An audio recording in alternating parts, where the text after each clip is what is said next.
માન્ય અધ્યક્ષ શ્રી, વિકસિત ગુજરાત 2047ના લક્ષ્યાંકના દ્રષ્ટિકોણથી ગુજરાતના બંદરોની હાલની વાર્ષિક ક્ષમતા 600 મિલિયન મેટ્રિક ટનથી 2047 સુધીમાં 3000 મિલિયન મેટ્રિક ટન કરવાનું આયોજન છે. સાયન્સ એન્ડ ટેકનોલોજી વિજ્ઞાન અને પ્રૌદ્યોગિકી વિભાગ માટે રૂપિયા 2634 કરોડની જોગવાઈ. ગુજરાત સેમિકન્ડક્ટર પોલિસી હેઠળ 1100 કરોડની જોગવાઈ. ગુજરાત ઇલેક્ટ્રોનિક પોલિસી અંતર્ગત સહાય માટે રૂપિયા 150 કરોડની જોગવાઈ. ગુજરાતને સ્પેસ મેન્યુફેક્ચરિંગ હબ બનાવવા માટે dedicated Gujarat space tech policy અંતર્ગત સ્પેસ ઇકોસિસ્ટમના વિકાસ માટે રૂપિયા 25 કરોડની જોગવાઈ. પોરબંદર ખાતે રિજિયોનલ સાયન્સ સેન્ટરની સ્થાપના માટે રૂપિયા 25 કરોડની જોગવાઈ. વાવ થરાદ જિલ્લા ખાતે જિલ્લા વિજ્ઞાન કેન્દ્રની સ્થાપના કરવામાં આવશે. ચતુર્થ સ્તંભ ઉદ્યોગ અને ખાણ વિભાગ માટે કુલ 13,942 કરોડની જોગવાઈ. પ્રવાસન, યાત્રાધામ અને નાગરિક ઉડ્ડયન માટે 3,090 કરોડની જોગવાઈ.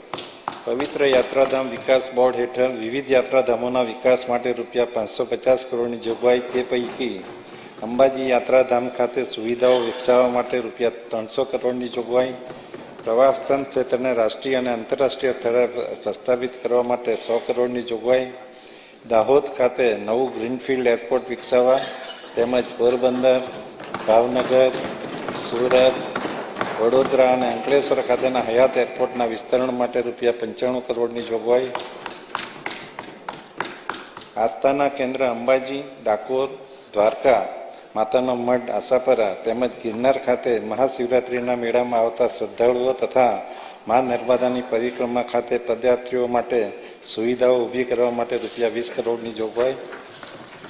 લોથલ ખાતે બેઝિક ફેસિલિટી વિકસાવવા માટે development of trunk facility for PPP parcel Lothal માટે જોગવાઈ.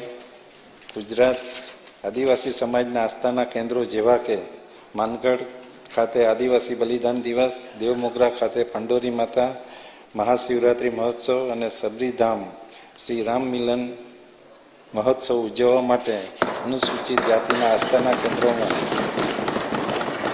તેમજ અનુસૂચિત જાતિના આસ્થાના કેન્દ્રોમાં આ રીતે આયોજન કરવા માટેની જોગવાઈ. ઉદ્યોગ અને ખાણ વિભાગ માટે 9,873 કરોડની જોગવાઈ. ટેક્સટાઇલ એકમોના પ્રોત્સાહન માટે રૂપિયા 2755 કરોડની જોગવાઈ. આત્મનિર્ભર Gujarat scheme for assistance to MSME નાના ઉદ્યોગો માટે રૂપિયા 1775 કરોડની જોગવાઈ. ધોલેરા ખાતે ઇન્ફ્રાસ્ટ્રક્ચર ઓગમેન્ટેન્સ હેઠળ વિકાસ કરવા માટે 182 કરોડની જોગવાઈ. રાજ્યની નિકાસ ક્ષમતા વધારવા માટે એક્સપોર્ટ પ્રમોશન કાઉન્સિલની જોગવાઈ. કુટીર અને ગ્રામ ઉદ્યોગ પ્રભાગ માટે રૂપિયા 979 કરોડની જોગવાઈ. શ્રી વાજપાઈ બેન્કેબલ યોજના હેઠળ સબસિડી સહાય માટે રૂપિયા 494 કરોડની જોગવાઈ.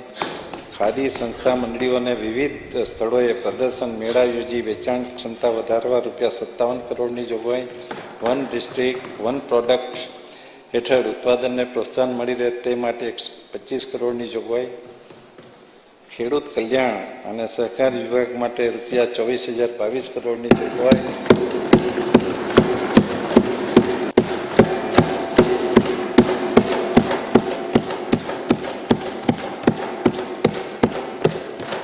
ખેડૂતોને વીજ સહાય આપવા માટે 9,324 કરોડની જોગવાઈ.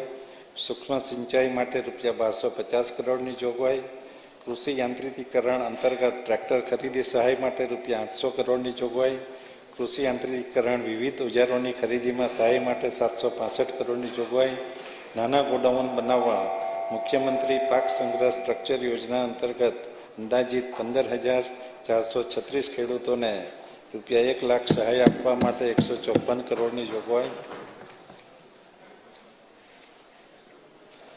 ડાંગર, કઠોળ પાક, તેલીબિયાં પાક, ફાર્મ મિકેનિઝેશન અને વેલ્યુ એડિશન તથા એગ્રો પ્રોસેસિંગ માટેના 6 સેન્ટર ઓફ એક્સિલન્સ બનાવવા કેન્દ્ર ઊભા કરવા માટે રૂપિયા 12 કરોડની જોગવાઈ.